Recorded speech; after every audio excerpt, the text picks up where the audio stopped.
আন্তর্জাতিক বাজারে এখন দাপটের সঙ্গে প্রভাব ফেলছে বলিউড। ১০০ বছর পেরিয়ে গেছে ভারতের চলচ্চিত্র শিল্প।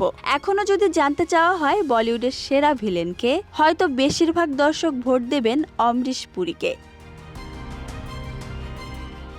৪ শতাধিক ছবিতে তিনি অভিনয় করেছেন, তবে অমরিশ পুরী এখন আর নেই। তাকে আর পাওয়া যাবে না নতুন কোনো চলচ্চিত্রে। ২০০৫ সালের ১২ জানুয়ারি ৭২ বছর বয়সে ভারতের একটি হাসপাতালে তিনি প্রয়াত হন। তার শূন্যতা আজও হয়তো অনুভব করে বলিউড।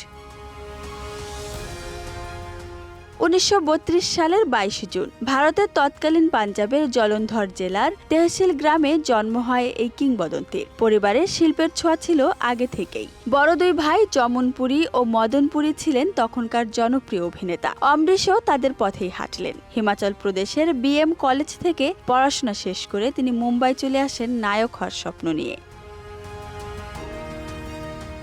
প্রথম অডিশনেই ব্যর্থ হন অমরিশ। জীবনের বাস্তবতা তাকে ঠেলে দেয় এক ইন্স্যুরেন্স কোম্পানির চাকরিতে। তবু অভিনয়ের নেশা তাকে ছাড়েনি। পৃথ্বী থিয়েটারে যোগদান কর্মী হিসেবে, আর সেখানেই তার যাত্রা শুরু হয় মঞ্চ নাটকের জগতে। বিখ্যাত নাট্যকার সত্যদেব দুবের নাটকে অভিনয় করে জনপ্রিয়তা পান তিনি। ১৯৭৯ সালে পান সঙ্গীত নাটক একাডেমি অ্যাওয়ার্ড। আর এভাবেই মঞ্চের আলো তাকে টেনে নেয় রূপালী পর্দায়।